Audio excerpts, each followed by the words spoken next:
Hello, hello, hello, and welcome back to Grace in the InBetween. My name is Lindsay, and I'm so glad you've joined me today.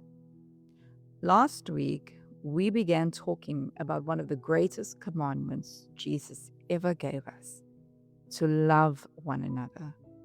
We explored what that kind of love looks like in friendship, in the ordinary moments of life, and in the relationships that become some of God's greatest gifts to us. And as I sat with that conversation during the week, I couldn't help but feel there was another question waiting to be asked. A harder question, but one I think many of us have wondered, even if we've never quite had the courage to say it out loud. So, can I ask you something? Do we really have to love everyone? Now, I know what you're thinking. Then say, how dare you ask such a question? I know. But seriously, do we really have to love everyone? Not just the people who love us back, not just the people who are easy to be around, not just the people we naturally connect with. Everyone. Because if the answer is yes, and we know that Jesus says it is, then it raises a whole lot of other questions. Namely, what does that kind of love actually look like? Does loving someone mean trusting them again? Does it mean giving them access to our lives? As we say in South Africa, does it mean that I have to put them in my pockets? Does it mean pretending that the hurt never happened? Does it mean that we have to reconcile every broken relationship?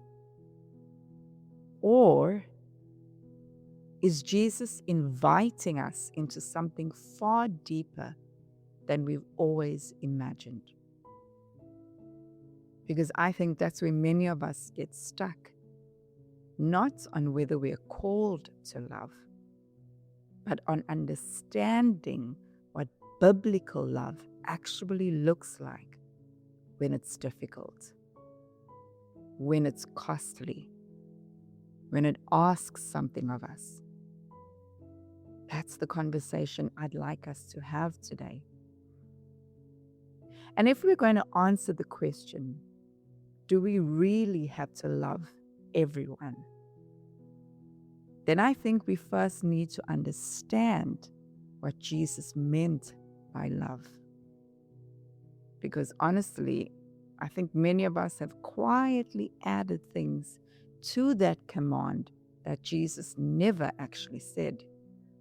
Because we assume sometimes that loving someone means that we have to trust them again, that it means giving them access to our lives, that forgiveness means everything just goes back to the way it was before, that if we choose to step back from a relationship, that somehow we've failed as Christians.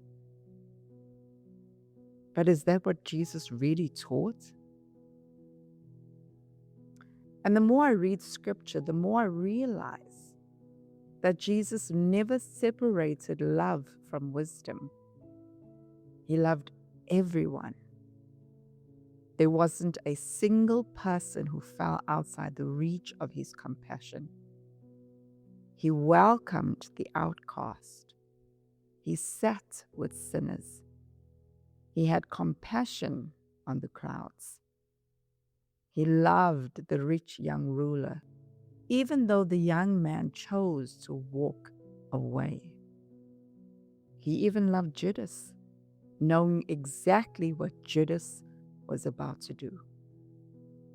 Yet something else becomes equally clear. Jesus didn't relate to everyone in exactly the same way.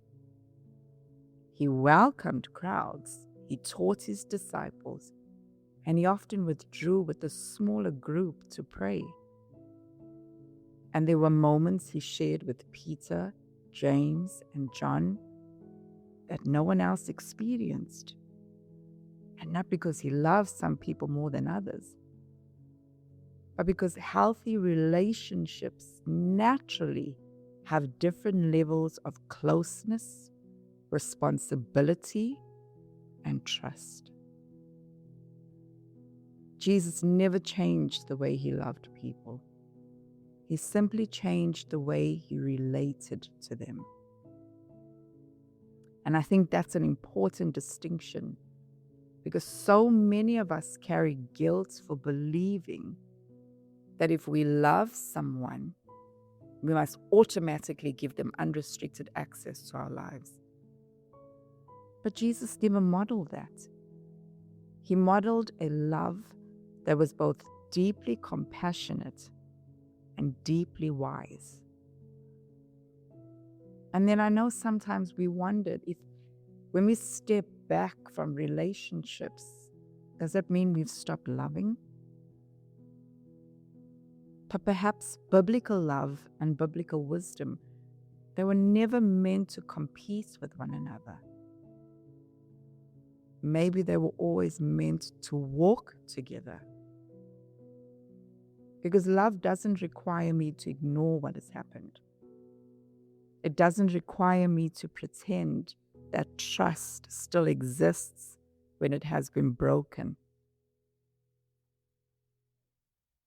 It doesn't require me to give everyone access to my heart. Because love and access, they're not the same thing. You can genuinely love someone, but you can also recognize that using wisdom means that they no longer are allowed the same place in your life. And that isn't bitterness. That isn't unforgiveness. That's simply using wisdom. And I've been learning that lesson in my own life recently. Because as a leader, I don't get to choose who I work alongside. And God often places people in our lives whose personalities, communication styles, or even their approaches are very different from our own. And I've learned more of that living in Dubai. Different cultures, different beliefs. Sometimes we just naturally connect with people, and sometimes our spirits clash. We don't just always connect with people. And I found myself asking the Lord, how do I genuinely love people who challenge me? How do I lead with grace without abandoning wisdom? And maybe you've asked a similar question. Maybe not in leadership, maybe in your workplace, within your own family, because sometimes our families can challenge us. In your own church, or with someone who has just simply become so difficult to love. Because it's one thing to love people when everything is easy. It's another thing entirely when love costs us something. And that's why Proverbs tells us, above all else, guard your heart, for everything you do flows from it. It doesn't say harden your heart. It says guard your heart. Because a guarded heart can still love, but a hardened heart, it cannot. And if we've established that loving someone, it doesn't mean giving them access to our lives and putting them deep in our pockets, then I think another question naturally follows this. What does love actually look like when someone has hurt us? Because this is where I think many of us get stuck. I know I've experienced this. We understand loving people when relationships are healthy. We understand loving people when it's easy. But what about when the trust has been broken? When someone walks away? When there are no answers? When the relationship can no longer be what it once was? Does loving them mean pretending none of it happened? I don't think it does. And I don't think that's what Jesus was asking of us. And I certainly don't think that it's a coincidence that this happened to me when it did. You remember a few episodes ago, I shared my experience in Scotland. That quiet, beautiful morning on the moors where I surrendered everything to God, and I really walked away from that place much lighter. And not because my life had changed, but because something in me had changed. And I've often reflected on what happened after that trip. Because it seems that when God begins changing us on the inside, that externally, life on the outside, it has a way of shifting too, and not always in the ways we expect. Because a couple of months after I came home, someone I loved simply walked away from our friendship. There wasn't an argument. There wasn't a disagreement. There wasn't even a conversation. Just silence. And at first it was like, okay, they haven't responded to my message, so I'm going to ignore them. I'm not going to be the first person to text now. And 3 days went by, and 3 weeks went by, and 3 months went by, and I was like, okay. And I think silence can be one of the hardest things to make peace with, because there's no closure. There's nothing to hold. There's nothing to resolve, nothing to understand. And you simply find yourself carrying questions that probably will never be answered. And for a long time, I did what I think most of us do. I replayed the conversation. I read through the texts again, and I wondered, did I miss something? I questioned myself. I tried to find an ending that made sense of the story. And somewhere along the way, hurt quietly became resentment. Not because I wanted it to, but because that's what unresolved pain often does if we leave it unattended. And until one day, as I was praying, I realized something that stopped me in my tracks. My unforgiveness wasn't hurting them. It was hurting me. I was carrying this, and they weren't even aware that it existed. And I realized that God wasn't asking me to pretend it hadn't happened. He wasn't asking me to excuse it. He wasn't asking me to stop grieving the friendship. He was simply asking me to let him carry what I no longer could. And it didn't happen overnight. Forgiveness really does. Sometimes it takes years, believe me. But it happens prayer by prayer, conversation by conversation with God, and little by little, He softened the places that hurt had begun to harden. And looking back now, I realized that somewhere along the way, God gently changed the question I was asking. Because for so long, I kept asking, why? Why did this happen? What did I do wrong? And is there a way that I could have prevented it? But those questions kept my eyes fixed on the relationship. And almost without me noticing, God began asking a different question. Lindsay, who are you becoming through this? And that question changed everything for me.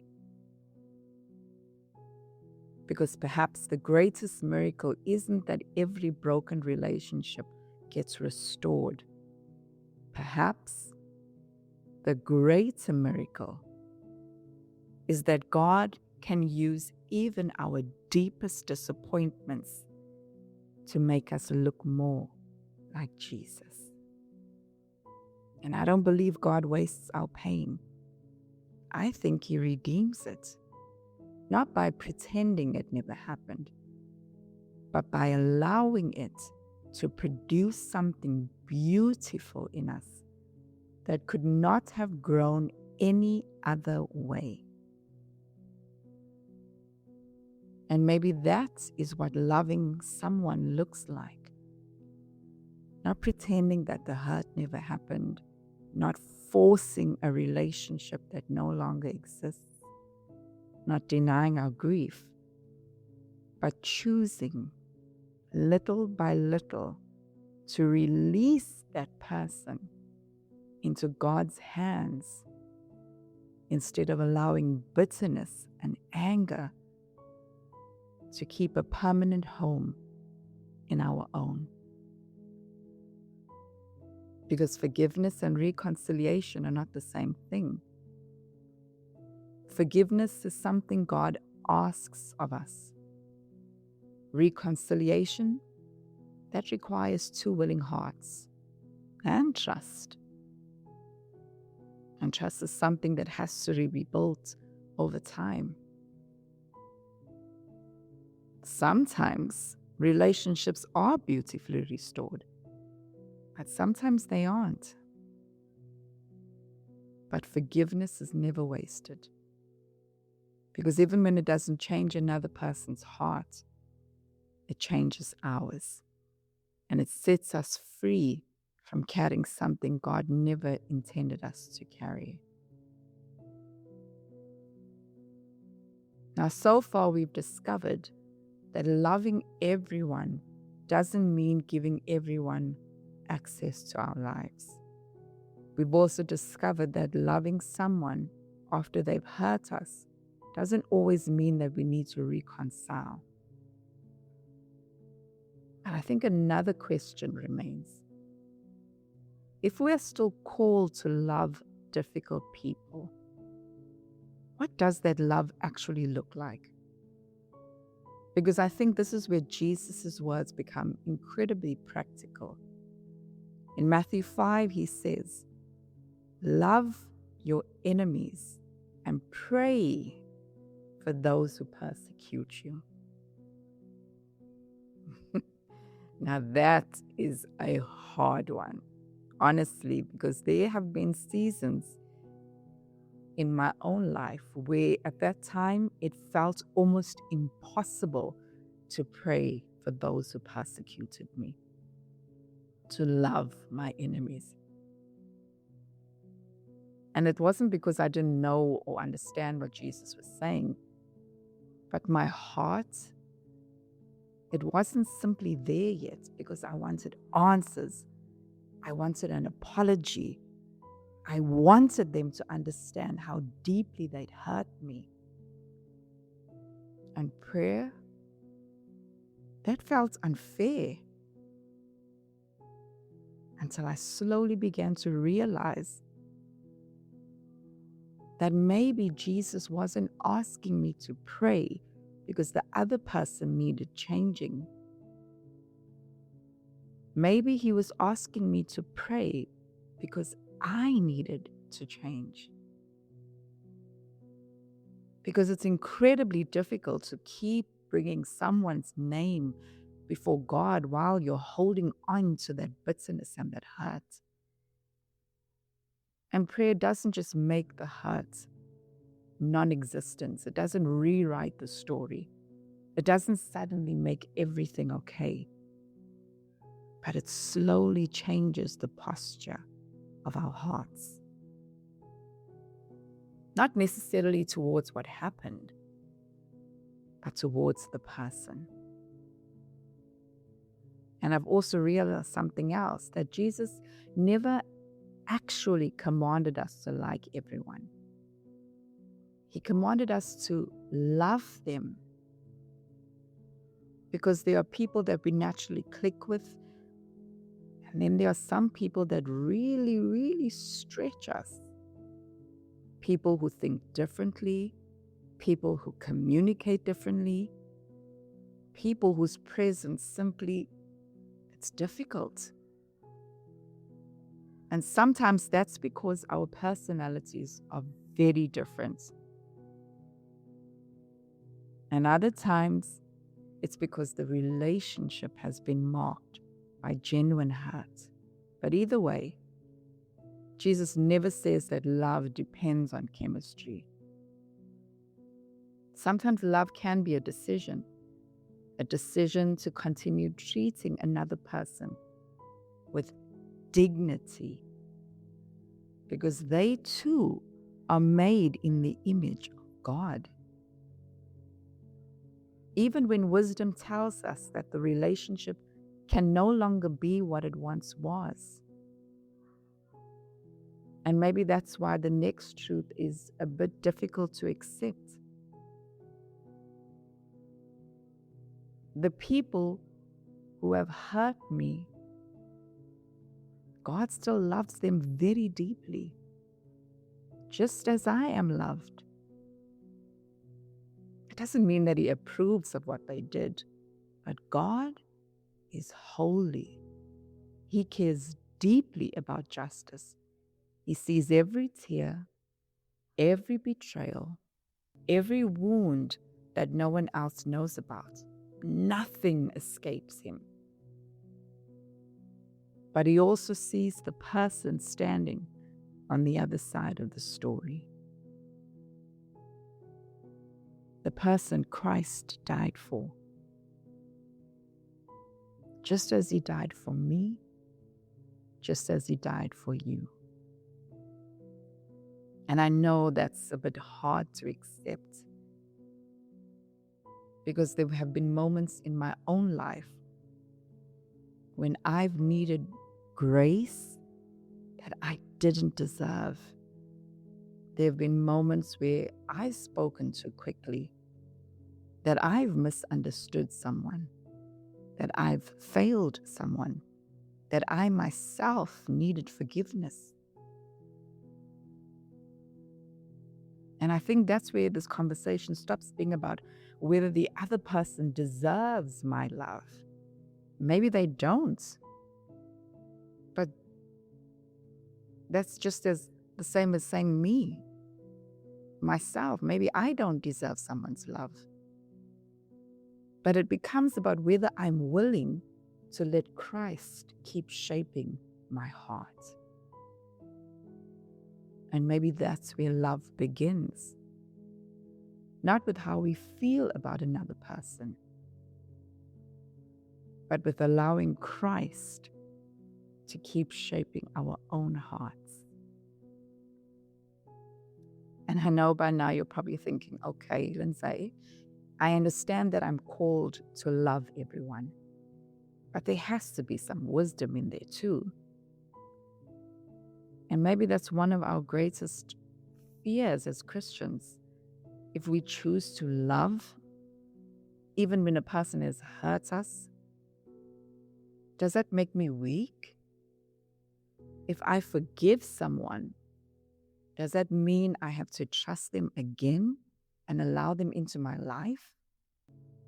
If I keep my heart open, doesn't that mean I will get hurt again? And those are honest questions. And I think Jesus answers them beautifully. And if there's one relationship that has really made me think very hard while I was preparing this episode, it's the relationship between Jesus and Judas. Jesus knew from the very beginning, he knew Judas would betray him. He knew 30 pieces of silver were coming. He knew there would be a kiss in the garden. He knew the cross was drawing near. And yet, he still chose to love him. Not because Judas deserved it, but because Jesus refused to allow another person's choices to determine his own character. When the disciples gathered for the Last Supper, Jesus knelt down and washed every pair of feet in that room, including Judas's. Can you imagine what that moment must have felt like or been like? To kneel before someone you know will betray you within hours. To serve someone who has already made their decision to betray you. To offer kindness knowing that it won't be returned. That isn't weakness. That is the strength of Christ. And at the very same time, Jesus never abandoned wisdom. He never ignored the truth. He wasn't naive about what Judas would do. And he didn't pretend betrayal wasn't coming. Jesus' love for him didn't blind him, but he simply refused it to harden him. And as I sat with the passage this week, I kept thinking about another thing. Jesus didn't become less compassionate because betrayal was coming. He didn't become cynical because someone disappointed him. He didn't stop serving because someone was about to wound him. He remained anchored in who the Father had called him to be. And I wonder how often we do the opposite. Someone speaks harshly to us, so we become harsh right back. Someone gossips about us, so we become suspicious of everyone and read too much into everything that is said. Someone breaks our trust, so we quietly decide, well, I'm not going to trust that person ever again, or anybody else for that matter.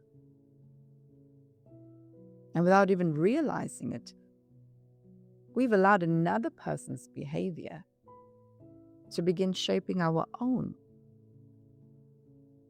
But Jesus never did.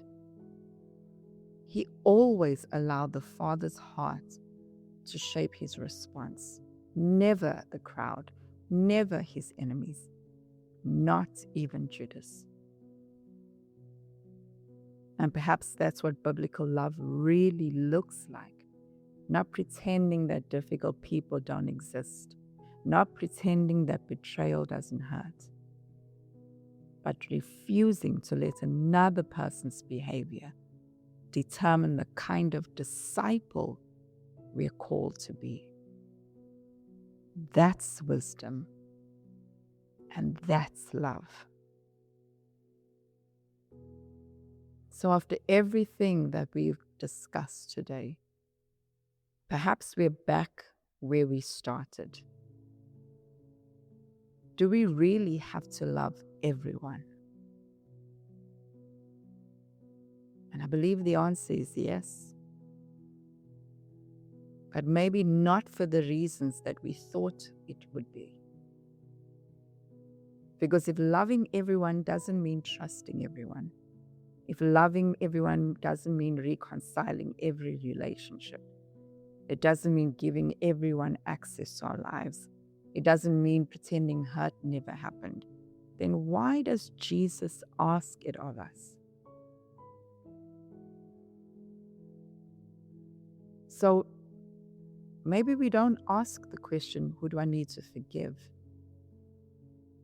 But what am I still carrying? Maybe that's what Jesus has been trying to free us from all along. And maybe that's why Jesus asks us to love everyone. And not because love changes the other person. Sometimes it really doesn't.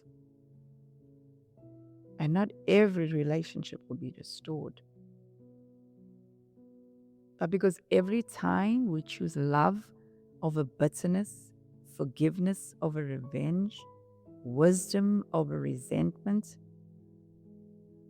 we become just a little more like Jesus. And isn't that the whole point of following Christ?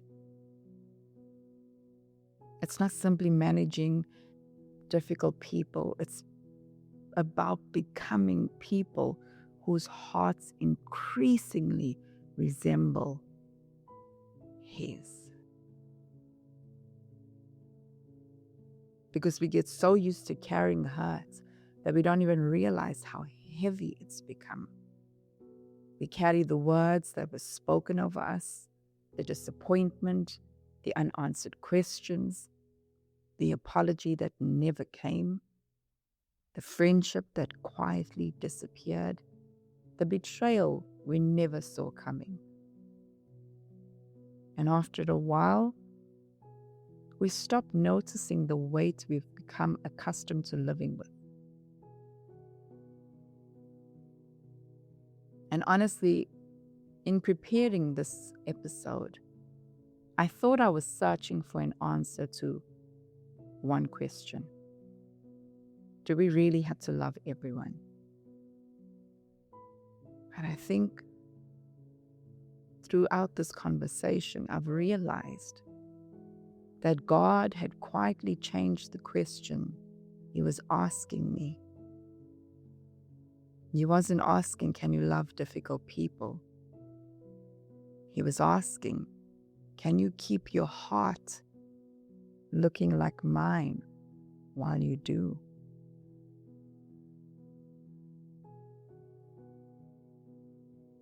Because every difficult relationship quietly places the same question before us. Who are you becoming through this? Are you going to allow disappointment to shape your heart? Or are you going to allow Christ to shape your heart? I don't think Jesus asks us to love everyone because it's easy. I think He asks because every difficult person becomes another opportunity to reflect His heart instead of simply reacting from our own. And maybe that's been His invitation all along, to become people who increasingly look like Him.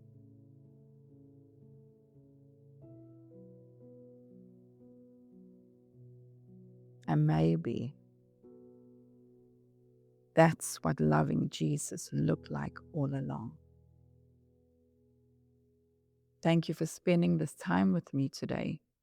I know this wasn't the easiest conversation, and perhaps it even brought someone to mind. Or maybe, like me, it simply reveals something about my own heart that God has been quietly inviting me to look at. My prayer isn't that you leave today with all the answers. It's simply that you leave with a heart that's a little more open to what God wants to do within you. That as you walk with Jesus this week, He would give you the wisdom to know when to step closer and when to step back, the courage to love well, and the grace to keep your heart soft with without losing your discernment. If today's conversation encouraged you, or if you know someone who might need this reminder, I'd love for you to share this episode with them. And if you'd like to continue the conversation, you can find me over on Instagram and Substack at Grace in the In-Between, where we keep opening God's Word together and discovering what it looks like to follow Jesus in life's ordinary, beautiful, and sometimes difficult moments. Until next time, keep your eyes on Jesus, keep your heart soft, walk wisely, love generously, and remember, you never walk the in-between alone. And I'll be speaking to you very soon.